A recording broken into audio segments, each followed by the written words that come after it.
Hello সবাইকে, আমি আরতি আর আমার মিনি ব্লগে তোমাদেরকে স্বাগত জানাই। আজকে আমাদের পাড়ায় মা অলয়চণ্ডীর পুজো, তাই এখানে রেডি হয়ে গেছে। তোমরা প্রথমে দেখলাম আমি একটা ইয়েলো কালারের শাড়ি পরে রেডি হয়েছিলাম, কিন্তু আমার শাশুড়ি মা সেই শাড়িটা বলছিল নর্মাল লাগছে, তাই এখানে আমি চেঞ্জ করে ব্লু কালারের একটা শাড়ি পরে এখানে চলে এসেছি পুজোর মণ্ডপে। আর দেখো কত সুন্দরভাবে পাড়ার কমিটির সদস্যরা কি সুন্দরভাবে ডেকোরেশন করে মায়ের পুজোর আয়োজন করেছিল।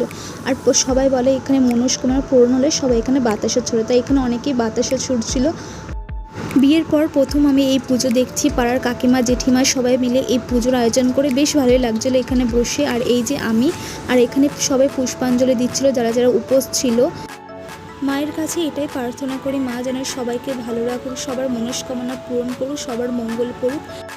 আর তোমাদের সাপোর্টে আমার 100 সাবস্ক্রাইবার কমপ্লিট হয়ে গেছে। এখানে পুজোর শেষে বাড়ি চলে এসেছি। আমার ভিডিও যদি ভালো লাগে প্লিজ লাইক করো, কমেন্ট করো আর চ্যানেলটাকে সাবস্ক্রাইব করো। তোমাদের সাপোর্টে প্রচুর প্রয়োজন। Thank you.